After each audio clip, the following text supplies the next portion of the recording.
All right, I think we are ready to get started. Brooke, if you are ready, you look ready. Thank you so much for joining us this morning. Brooke is going to kick off our first panel with a presentation on Arthur Morgan's ideas about education. She serves as the Dean for Cooperative, Experiential, and International Education and Associate Professor for Writing, Aesthetics, and Digital Studies at Antioch College. Her teaching engages the philosophy of experience with methods of oral history, multimodal composition, and contemporary practice. Brooke directs the initiatives of the Cooperative Education Program, manages the Antioch Works network of campus-based student jobs, liaisons with the Miller Fellow Program, and is tasked with building new models for experiential education and the applied liberal arts on the occasion of Co-op's centennial anniversary. She first became involved in democratic education and the sensibilities of the American pragmatists through her first neighbor, who was one of many to flock to Yellow Springs to be part of Morgan's movement as taprooted by community solutions. She heats with wood in an 1842 homestead, where I think you are now, is that right? Okay, with a menagerie of gardens, teenagers, dogs, chickens, one bunny, and a parrot, where she shares her textile studios with a toolmaker. Brooke, thank you so much for joining us this morning. Thank you. Thank you, Susan. Thank you everyone for being here today. It is a great honor and privilege to be able to look backwards at our legacy when we are experiencing our centennial for cooperative education at Antioch College. So I have had a really wonderful time looking backwards to think about how Arthur Morgan's legacy is still playing out through the college, through higher education today.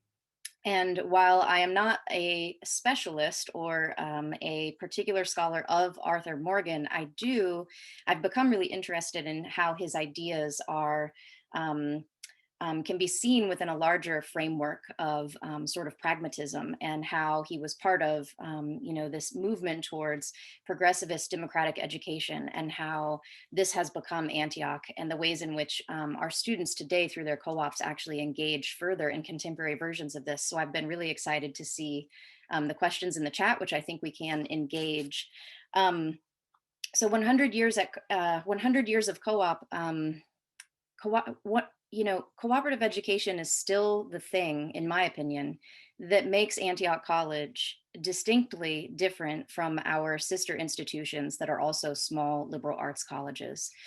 So today it is very common to have internships and co-ops at nearly every school, both liberal arts colleges as well as, other universities and R1s.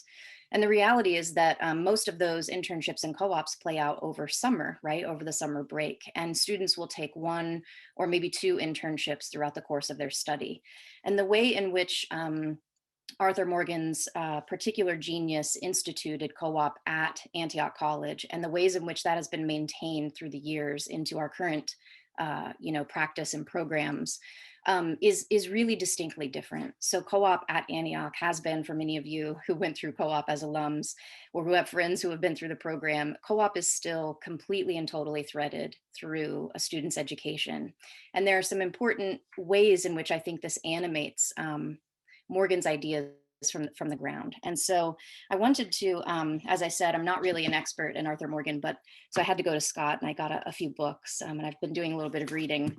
I'm familiar with his later work on community and ideas about the scale of community. And I feel as though when I moved to town and I had a family in town, I was kind of embraced by a neighbor, Ray Olds, and a number of other people in this community who were very much impacted by his ideas, and many of whom seem to have moved to Yellow Springs, or at least to have made a home in Yellow Springs because of the work of community solutions early on. These people taught me how to garden. They taught me how to think about community, how to be engaged in community. And I am forever grateful for the ways in which I picked that up kind of naturally from this community that embraced me as I was having, young children. And so I got this book, My World. This is from 1926. And I wanted to read just a very short passage because I think it helps us frame how Morgan came into his own thinking, right? And what movements of the time he was part of just a very little brief. This is from pages 61 and 62, in case you happen to own a copy of My World. Again, this is his early thought. And I'm going to read this little brief passage. He says, biology gives us a new concept of physical life as an endless continuity extending from the remote past into the remote future. And psychology and history indicate that mental and social life also form a single vast fabric. I am not an independent creation, but a bit of the thread or warp of that fabric. Just as the honeybee lives according to its nature and in harmony with the facts of life, when it lives not for itself alone, but for the whole hive, so I live according to my nature and in harmony with the facts of life, when I see myself not as an isolated person, but as part of the whole fabric of life, and see the good or ill of the whole as my own good or ill. Altruism and patriotism long have recognized this. So I think I stuck a little bookmark in that passage because his thinking reminds me so much there of kind of the spirit of the time, right? And the beginning of the sort of pragmatist movement and how this came through is, I think, something that's worth pausing on. So at this time, we see this sort of amazing optimism, right? We see it through philosophy and through American culture. And it's an optimism in science. It's an optimism in objective truth. It's an optimism in this idea that we can right ourselves and aim our faculty and our reason and our rationality, towards the good of the whole, devote ourselves to civic duty and to excellence, right? And that through this devotion to excellence, we can build really strong communities and become, better people. And this is through this call, I believe, is kind of, I would argue, is kind of nested through much of his work. And I think that, as to some of the, questions in the chat, I mean, this also does lead, right? And over reliance on rationality also does lead to a bit of self-certainty, right? But his focus on that idea of the wovenness of community is really important. And I want to go back to pragmatism and this idea, when we talk about education, and I'm going to spend a lot of my time talking about Antioch's co-op program and kind of giving you a glimpse of how it is very much powered by Morgan's ideas even today. But it's important. People say learn by doing, right? Project-based learning, which is prevalent in our schools today, the cooperative education program, which is grounded in experiential learning, and Morgan's own history as a person. I appreciated what Scott said this morning, that he had 6 weeks of college education. And when he was asked if he thought he could do this work with the dam, he said, I'm not sure, I haven't seen it yet. And that's this appreciation that we oftentimes use shorthand to say learn, we learn by doing. And I think that that's an important concept, but I want to unpack it a little bit and see where it really comes from. So pragmatism starts with this idea that it's a way of understanding truth. It's a way of saying truth does not necessarily exist in abstract concepts. Truth, how we know what is true, a truth claim, exists in the outcome of our action. And so Morgan was really part of a sort of a movement of people who were understanding that not only just that we learn by doing, but that actually through doing and through the outcomes of our actions, through the outcomes of our engagements, the outcomes of our efforts themselves provide the proof of whether what we are doing is right or not. And I think that that kind of powers the original ideas of experiential education as through the co-op program. But I think it's also something, when we get to tomorrow's closing panel, but also some of the questions in the chat, it does lead to questions about how higher education or education in general could do better. And I'll speak to those later. So this learn by doing question. So the cooperative education program, I'm wondering how many of us are actually alum. I'm guessing probably a pretty good bit, and there's actually a lot of names that I'm pretty familiar with. Yeah, I see some waving of hands and heads. So the cooperative education program, again, is in its 100th year, and it's remarkable that it retains its core interwovenness with the rest of the curriculum. It is not a summer program where a student can choose to have 1 or 2 internships or co-ops. It is fundamentally interwoven through their entire curricular plan. So they have a 4-year degree plan on file. Most students will do 4 co-ops. They must do 3. depending upon transfer students and other, different parameters of transfer students, how many credits they transfer in with. It can be a little bit different, but the study work sequence that was probably prevalent in your day, if you happen to be an alum, is still prevalent today. So most students will study for 2 terms and then they'll co-op for a 3rd term, and then they come back and they study for a term, and they might go on co-op or they might study for another term. So there's this constant rotation, from this life on campus where the classes are intensive and the readings are intensive, and then you're sort of catapulted out into the world, into some kind of full-time work or research or creative engagement. And we think that this is really what makes Antioch distinct from other colleges that have small liberal arts programs such as ours. Though they do have co-ops and internships, that interwovenness through the curriculum and that constant iterative engagement with the world is really, really special.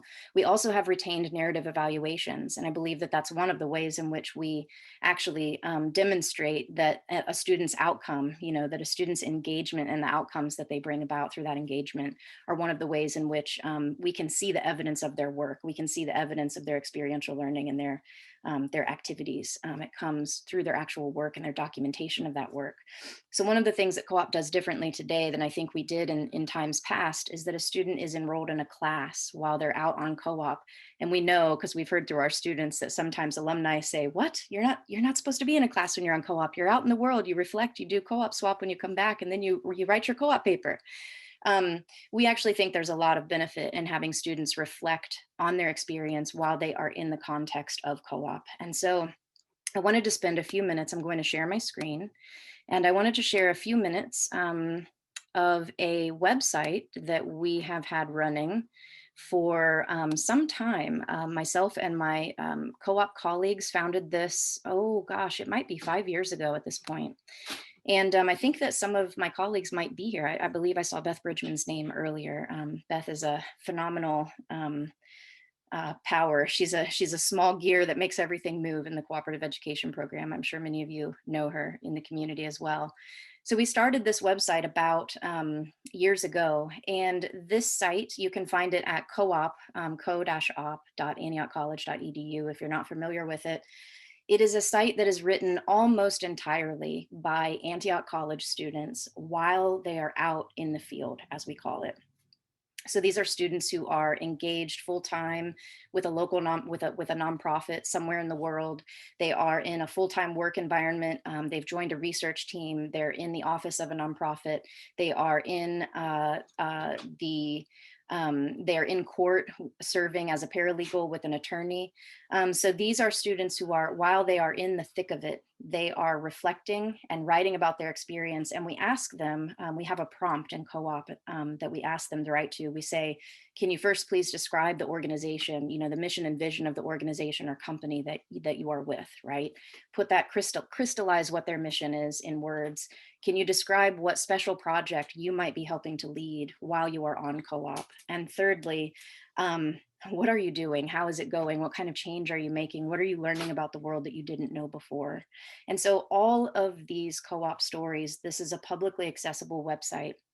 And I invite you to sort of engage with some of these stories. Just in the slideshow that is going by right now, these are each individual students that I know by name, by face, that I engage with, that all of us in co-op and all of us at Antioch have come to know really well. And these are real living examples in their own words of their cooperative education experience. So I think it's a pretty phenomenal way of really understanding what the co-op is experience, what the co-op experience is for students who are in it. Each one is singular. But the important part for me is that these students typically express that they're in a little bit over their head, right? They are in a court of law. They are actually, one of my favorite stories is Chris Shavers was just going by, and Philip Brigham is also an alum who encounters Philip Brigham he doesn't encounter, he employs co-op students and also encounters them through his employment. But Philip Brigham is an attorney in Chicago and regularly takes co-op students, which is one of the best ways that an alum actually can give back, other than offering housing, to the co-op program, to help us be sure that we can power the program years into the future. But in this instance, this student tells the story, I believe it's in this actual post, where they were in the car driving to an actual hearing, and Chris was suited up and Philip was suited up, and Philip said, "I know this, judge, and I think that this is how it's about to go." And they walked into the courtroom and it went exactly as Philip Brigham thought it was going to go. And Chris walked out and thought, that's the kind of intuitiveness that you develop when you are a practitioner with a specialty over time, and I think that here it is right here, this conflict of interest. So to me, that speaks a lot. And I think that our co-op program, if we're really focused on the legacy of Arthur Morgan, part of having a legacy, to me, is having a program that you established, having not lost its depth over 100 years of programming. It is not easy to fund a program like this. It is not easy to manage the partnerships and the networks that we have nationally and internationally. It is not easy to convince an employer to take a student for an 11-week internship or co-op, because as soon as they're trained and on their feet, they're back out the door again, right? So I always see these partnerships that we develop, both with the alumni community or with friends of alums, or sometimes just with people that we meet, in the world, who are doing work that we find interesting, that we know our students would enjoy or appreciate.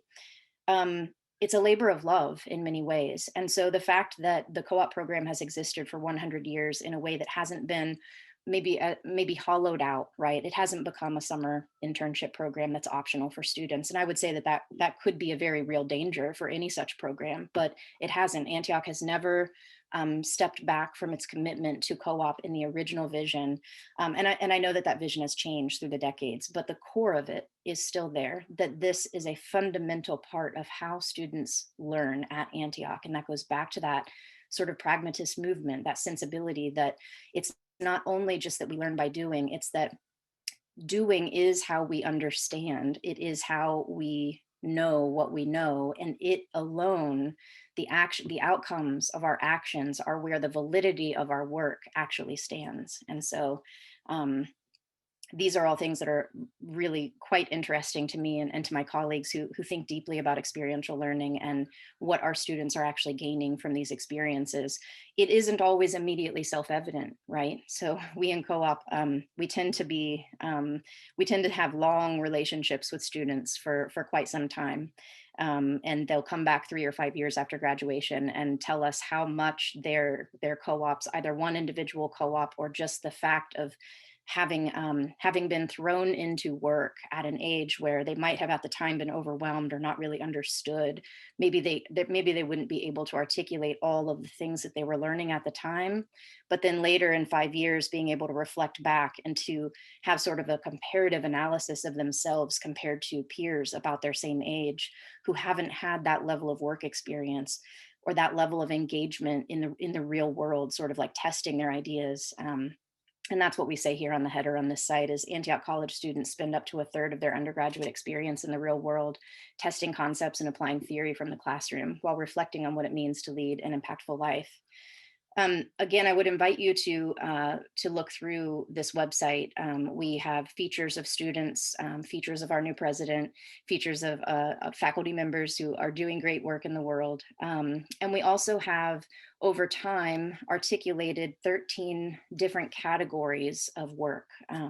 This is a sort of in-house development of a way that we have found to cluster the kinds of work that our students tend to seek out in the world. And the first one that you see here featured is psychology, mindfulness, and wellness.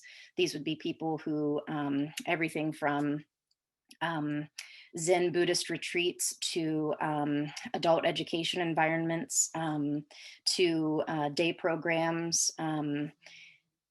And policy advocacy and law is the second feature that we have listed here, which includes, positions like Chris had with Philip Brigham, an alum.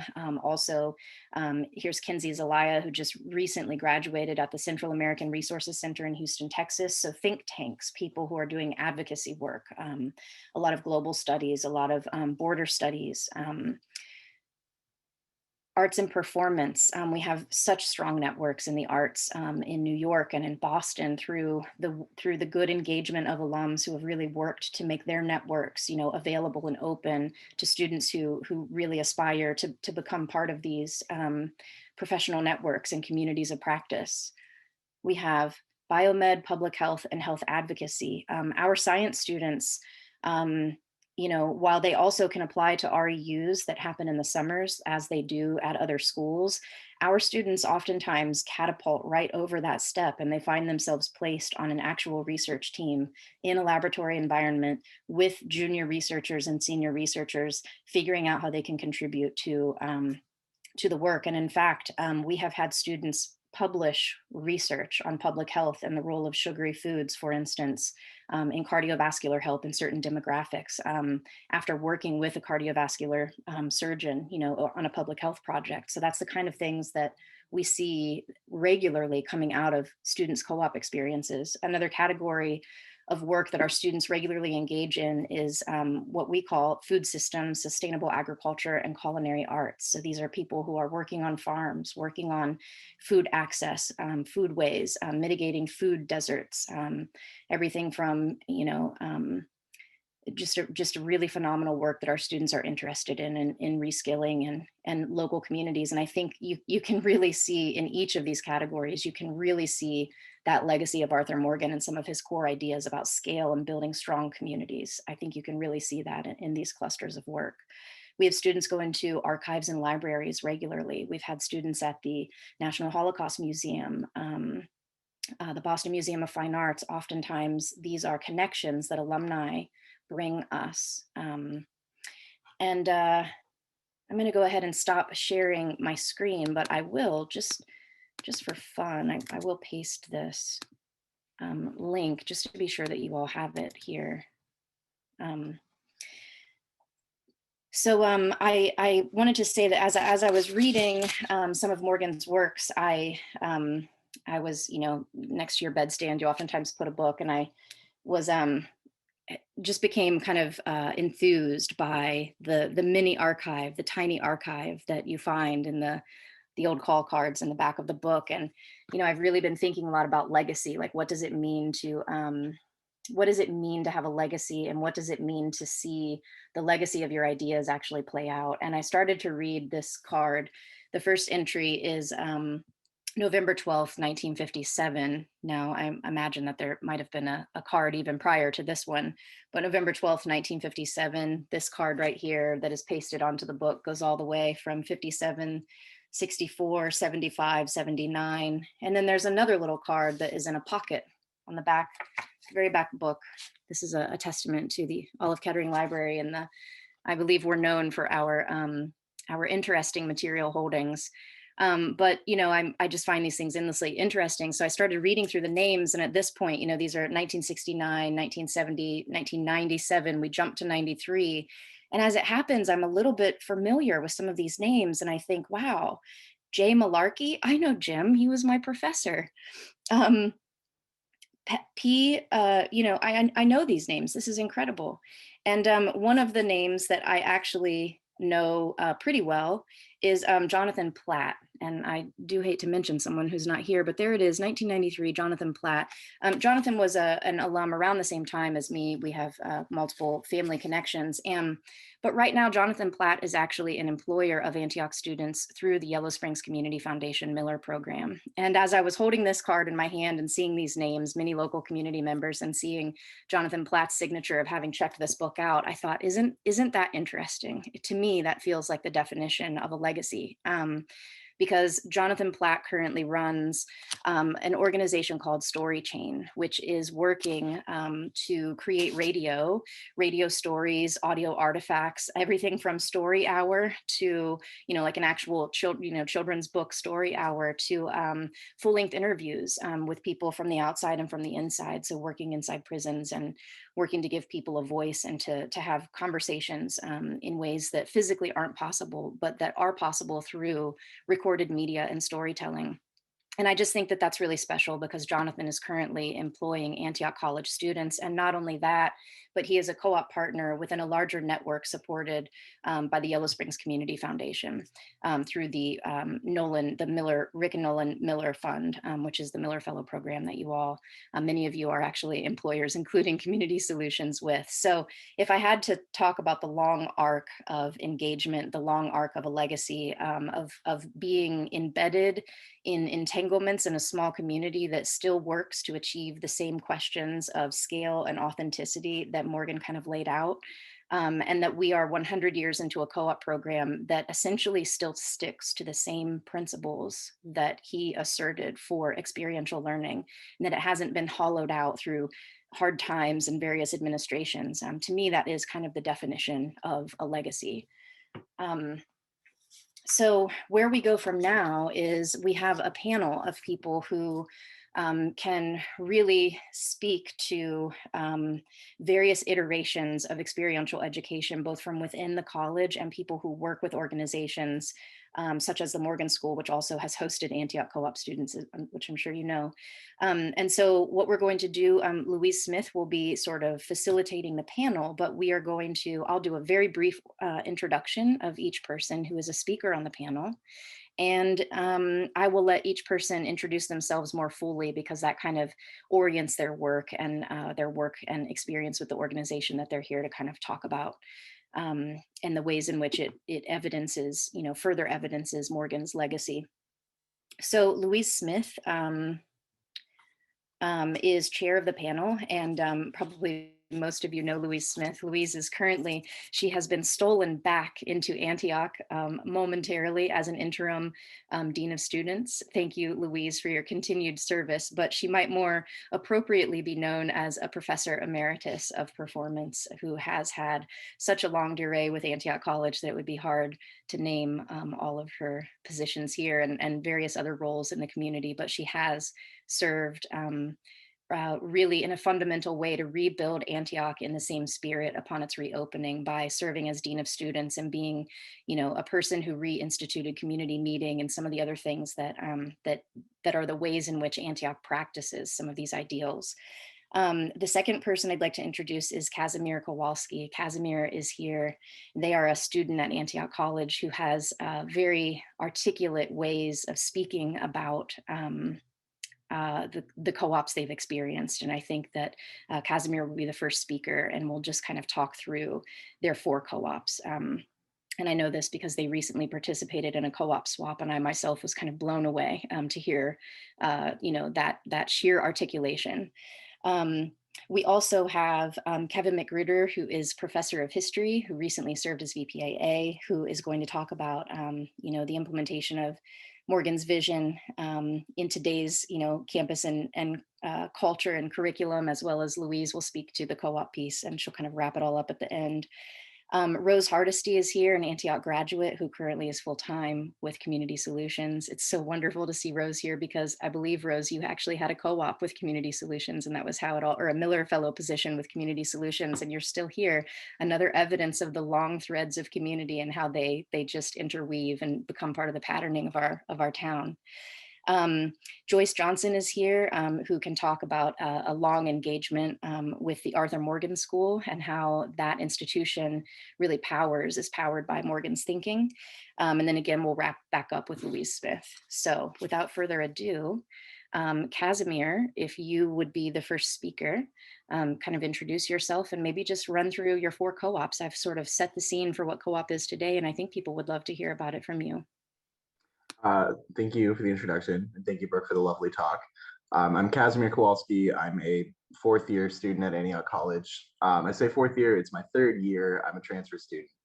And so I'll be graduating in the spring and then hopefully next fall, assuming everything works out, I'll be beginning a PhD program somewhere. So that's kind of in the works right now. And so I have been at Antioch for 3 years, and I've actually only done 2 co-ops since I was a transfer student. I showed up with, I think, 3 semesters worth of credit.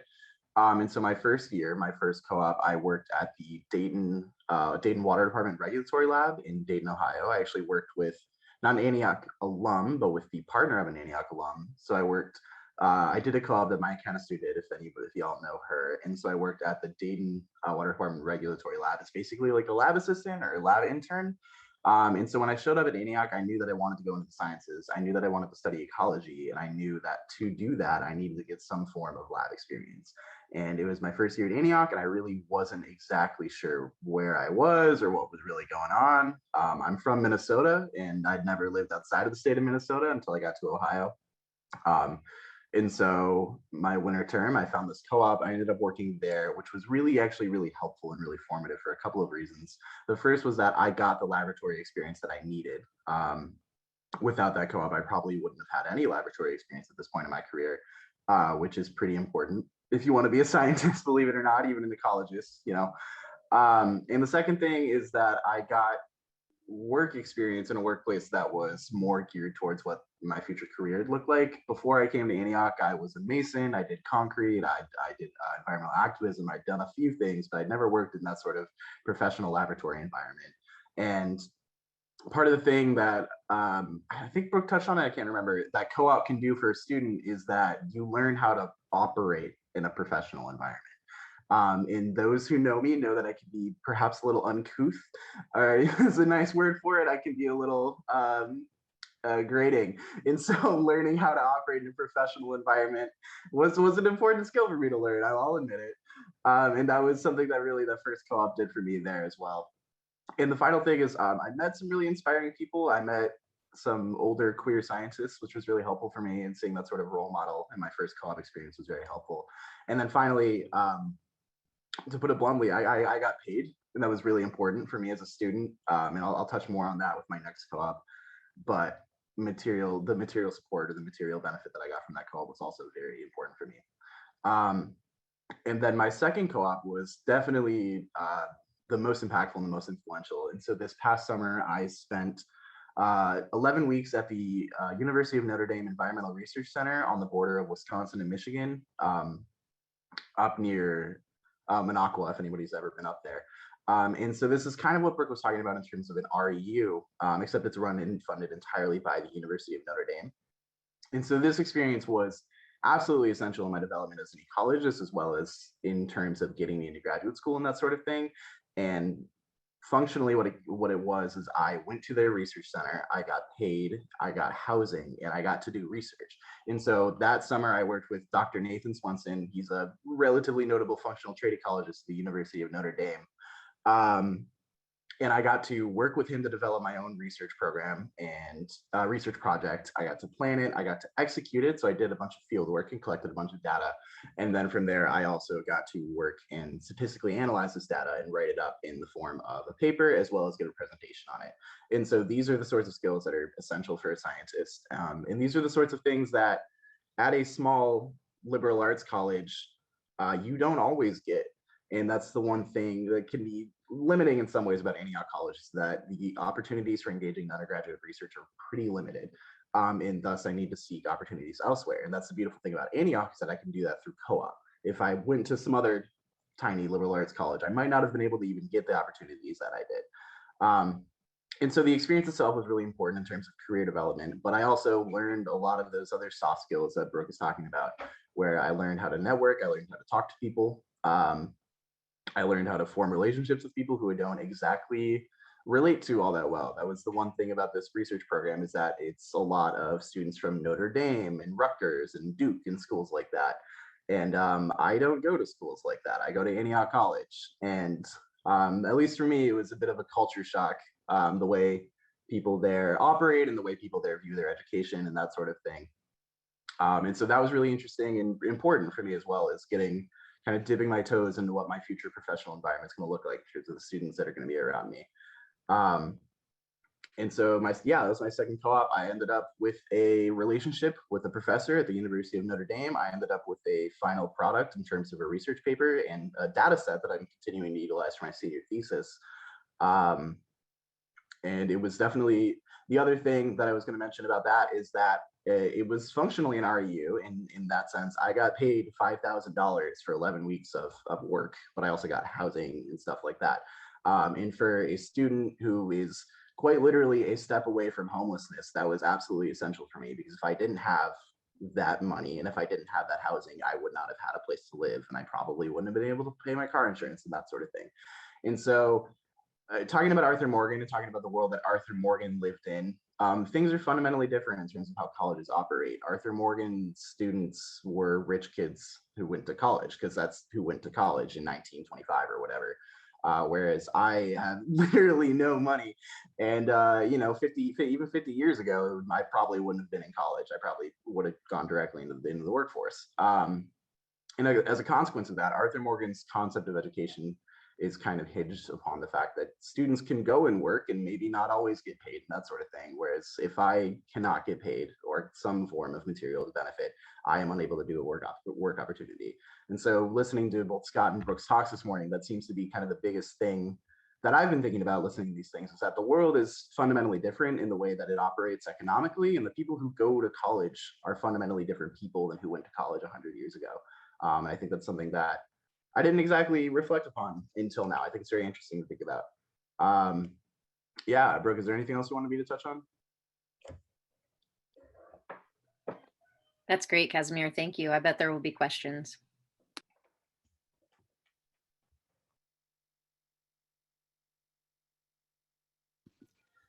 So I'm thinking that maybe we should hear from some of our other panelists. And Casimir, thank you so much. As an alum, I resonate so much with what you were saying about co-op. I just wanted to say that when I was a student between 73 and 77, I did 7 co-ops. And Antioch was a 5-year school at the time, but I did them in 3.5 years. And I only spent 4 quarters actually on the campus. So part of my experience, I think, was this notion of place as teacher, and going to various places to learn. I want to just check in with Susan in terms of our timing. If we want to take questions now before we launch into the rest of the panel. I think it's really up to you, Louise. We have plenty of time either way. But certainly a lot has been brought up already. If you feel like it would be useful to have some questions for Brooke and Kaz. Yeah, if there are questions, maybe we can just take a minute to see if there are, just because that was a lot. Brooke, your presentation really touched on so many large thematic ideas about Morgan. So I just wanted to give people an opportunity if they had any responses to what Brooke or Kaz have said so far. Anybody? If you don't mind me just speaking instead of putting it into the chat, I was so thrilled to hear you speak, Kaz. Kaz, along with with Rose and many other of our staff, worked here as Miller Fellows. Kaz did, and they had such a great work ethic. We always loved seeing them arrive.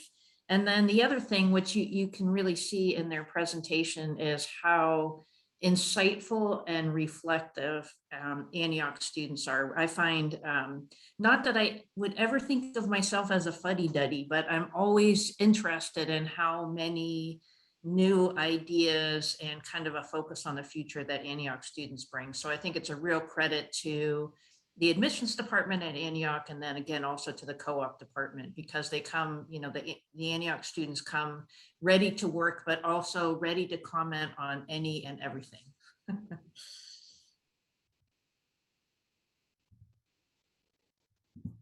Great. Thank you, Susan. Any other? Brooke had mentioned in the chat that Kaz speaks of those soft skills that liberal arts college are committed to helping students. Nancy has a question. Go ahead, Nancy, you can speak. You're on mute. You just want to. I think, I think that someone Do it. needs to unmute Nancy. Okay. And maybe I can, hang on.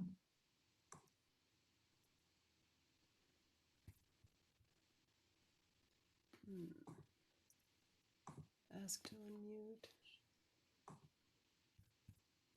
Okay, there we go. Can you hear me?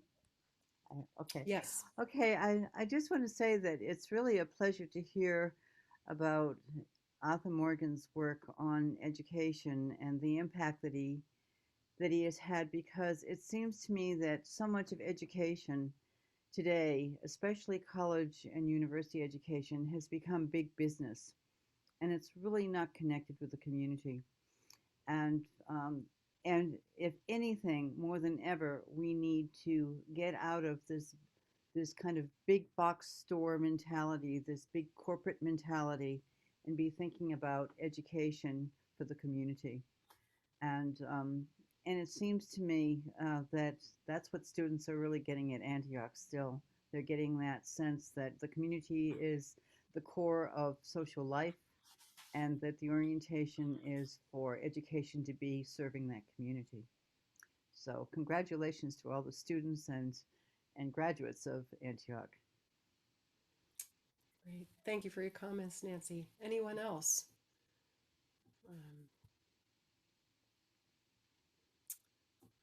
Great. Okay, well, I thought when we can stop periodically for questions,